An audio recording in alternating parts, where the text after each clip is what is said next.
Volvemos a Israel para encontrarnos con Gabriel Ben Tasgal, Atzad Rishon mi Atzad Sheini, una de las caras visibles allí de Atzad Sheini, a quien le damos la bienvenida a este Coffee Break. ¿Cómo estás, Dani? Te saluda. ¿Qué tal? ¿Cómo le va, Dani? Bien, muy bien. Bueno, estamos muy atentos, muy pendientes. Vos sabés que aquí en la Argentina somos expertos en grietas, en problemas judiciales, en intereses del Poder Ejecutivo respecto de los jueces. Pero contanos un poquitito qué está pasando, especialmente qué pasó a partir del discurso que pronunció, y no es lo habitual, el presidente Herzog. No es lo habitual y la verdad que ha sido un discurso bastante bendecible. Fue en el momento exacto y la verdad que el tono fue bastante conciliador. Te puedo decir que me sentí orgulloso de la actitud del presidente. El presidente dijo varias cosas que no gustaron a ninguna de las dos partes. De hecho, lo que dijo claramente fue: son necesarias reformas en el sistema judicial y reformas serias, como él las explicó también.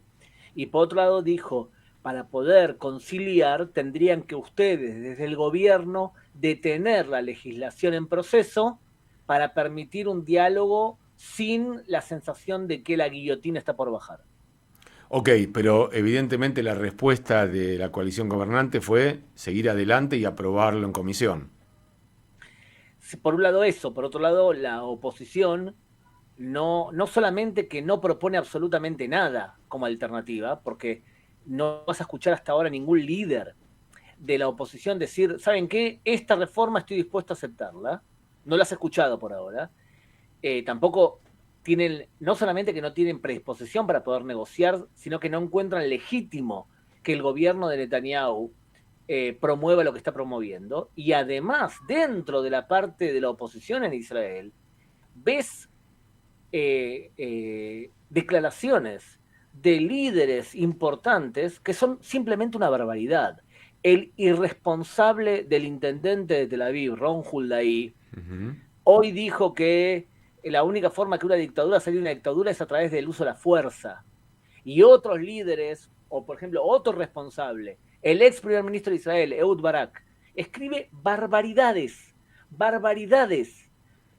Eh, Lamentablemente, creo que por un lado vemos una actitud que se dice en hebreo dorsanit, o sea, como si fuese un tractor, una aplanadora del gobierno de Israel en las leyes que propone, y por otro lado, lamentablemente, una ignorancia supina de la oposición argumentando cosas como que lo que está proponiendo el gobierno es el fin de la democracia. Solamente alguien que no entienda absolutamente nada de ley puede argumentar algo así. Vos sabés que estaba pensando, cuando uno vive aquí, por ejemplo, en la Argentina o en otros países de América Latina, nosotros sí sabemos lo que es el fin de la democracia, sabemos lo que es una dictadura, tenemos clarísimo la diferencia entre un mal gobierno, bueno, yo creo que la mayoría lo tiene, entre un mal gobierno o una mala decisión o una mala ley y una dictadura. ¿Vos creés que los políticos y la sociedad israelí entiende el riesgo que están corriendo cuando utilizan ese tipo de palabras para referirse a algo que hoy podrían no estar pasando, pero viste que la teoría de las profecías autocumplidas existe? Sí, considero que existe una irresponsabilidad enorme y parte de los factores políticos en Israel están repitiendo los patrones de conducta de la destrucción del segundo templo. Ujú. De la misma forma que los seduceos incendiaban los depósitos de comida de los fariseos y al revés, porque si nos iban a matar mejor que muera el otro primero, hoy tenés factores que impulsan a que inversores saquen su dinero de Israel, o bien otras personas que digan que esto es el fin de la democracia y por lo tanto no hace falta respetar la ley. No hay mucha diferencia entre los seduceos y los fariseos de la segunda destrucción del templo con lo que está pasando ahora. La pregunta es si vamos a llegar a un nivel como el que vimos justamente en esa época, esta vez en manos de los romanos, en nuestra realidad con una destrucción interna. Ahora, Gabriel, Netanyahu es un tipo muy inteligente. No importa lo que vos pienses políticamente de él, tenés que reconocerle habilidades políticas que pocos en el mundo tienen. Llevó adelante muchos periodos en los que Israel fue próspera económicamente, donde se desarrollaron muchas de las cosas que ponderamos de Israel. ¿Por qué razón podría él poner en riesgo ese crecimiento, entendiendo que hay una crisis en el mundo y que es un momento complejo? ¿Por qué razón arriesgaría eso Netanyahu, salvo que porque sus propios intereses lo empujaran, tenga que decirle que sí a un montón de cosas de una coalición que todas son complejas? Por la coalición anterior también tenía sus complejidades, pero digo, no me imagino a un hombre tan práctico y tan ejecutivo arriesgando lo que él de alguna manera también consiguió. Mira, hay varios niveles. Hay varios niveles. Por un lado, hay un convencimiento, por lo menos desde su gobierno y la coalición, que hacen falta reformas. Y yo considero que hacen falta reformas. No quizás tan extremas como las que ha propuesto el ministro de Justicia, pero sí hay reformas. Y te voy a decir tres, para que veas hasta qué punto el sistema israelí necesita ser retocado en serio. No puede ser que 12 de 15 jueces de la Suprema Corte de Justicia sean todos del mismo palo, sean todos universalistas, o sea, de izquierda, y sean todos ashkenazim elitistas. No puede ser algo así. Eso no es la sociedad israelí. O sea que la comisión de elección de jueces se ha transformado en un club en donde un amigo trae a otro amigo. Y eso está mal, y lo dijo el presidente ayer. Segundo, no puede ser que la justicia considera que todo tema es judiciable.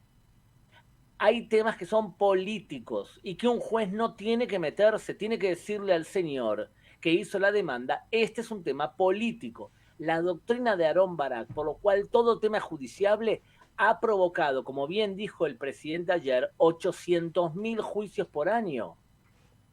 Y además ha provocado que los jueces tengan que intervenir en un tema político y dar su opinión. O sea que la ideología del juez entra en juego. Y tercero, no puede ser que se extienda tanto el principio de razonabilidad. Y es cuando al juez considera que algo no es razonable según su lógica, emite una sentencia anulando una decisión del Poder Ejecutivo. Perdón, ¿y quién eres tú para ponerte en el lugar del ministro de Defensa y establecer que algo no es o no es razonable? No es que la persona violó el proceso, hizo algo que en el proceso está mal ejecutado, o sea, un error administrativo. Critican y anulan decisiones del Poder Ejecutivo, es una locura. Por lo tanto, lo que ha sucedido en los últimos 30 años, querido amigo, es hurtos, pequeños hurtos que ha hecho la justicia. Asumiendo roles que no tenía por ley, y ahora lo que viene es el péndulo contrario. O sea, viene totalmente lo contrario, una reacción. Ahora bien, Netanyahu, ¿qué ocurre con él? Él está inhabilitado para tratar todo tipo de temas judiciales porque él está en proceso judicial. Creo yo que a él le viene bien que el ministro de Justicia es el que haga la guerra y él está a un lado como si fuese el adulto responsable. Lo que están pidiendo ahora, o lo que se sugiere, es que el asesor judicial del gobierno, que también ha asumido roles que no establecidos por la ley, le diga que por favor intervenga, porque él es el que tiene poder. Entonces quizás Netanyahu adopte una postura parecida a la del presidente Herzog.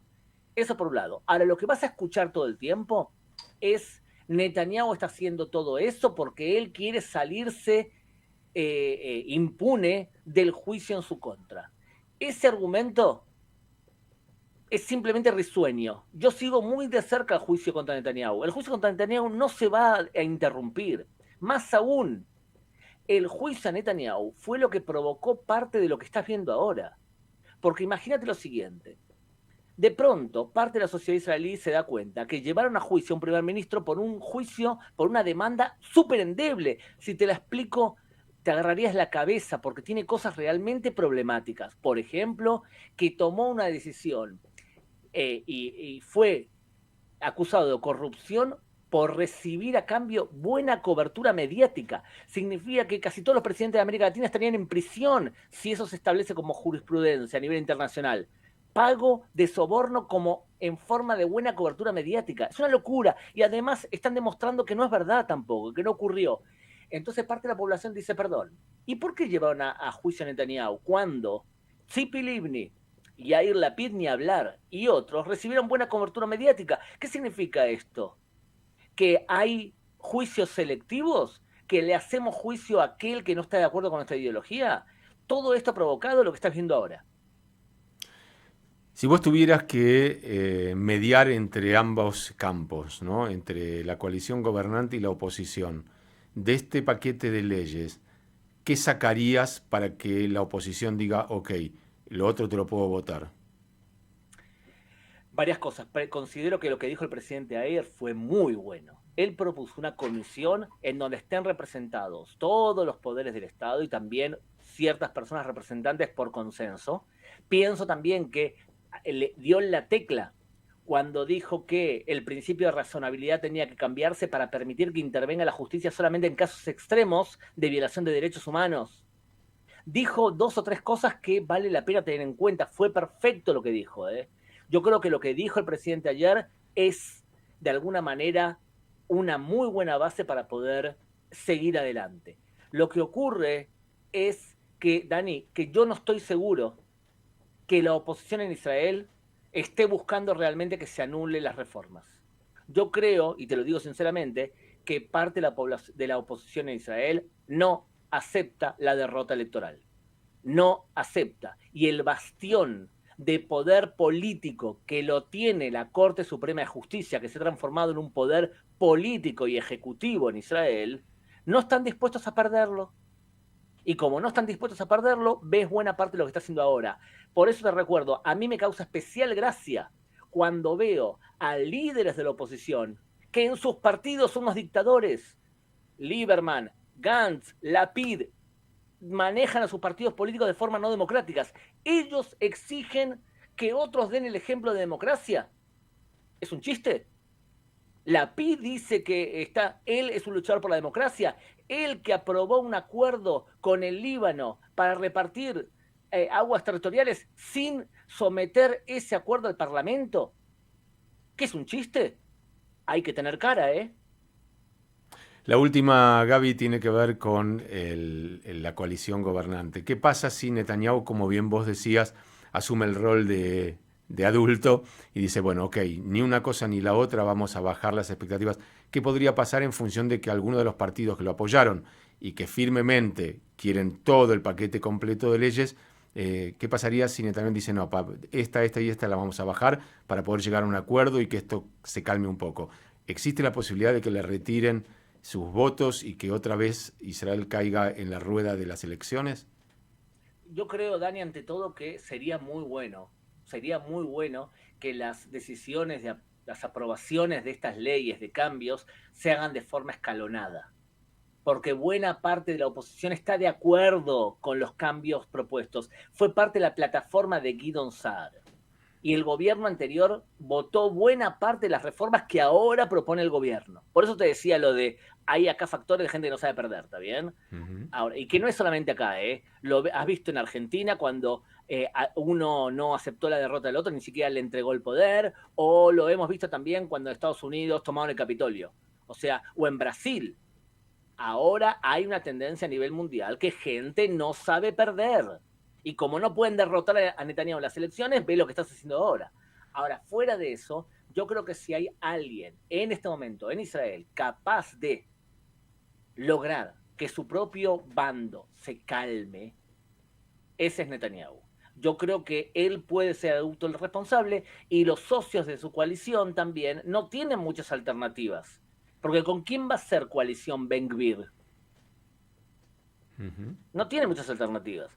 Por lo tanto, sí, creo que Netanyahu puede perfectamente ser el adulto responsable y le pido también a tu audiencia que si puede lea y vea el discurso del presidente Chaim Herzog, ex líder del Partido Laborista, porque vale la pena escuchar que él dice 2 cosas. 1, hay que dialogar, paren la legislación y dialoguen. Y segundo, hay que hacer reformas.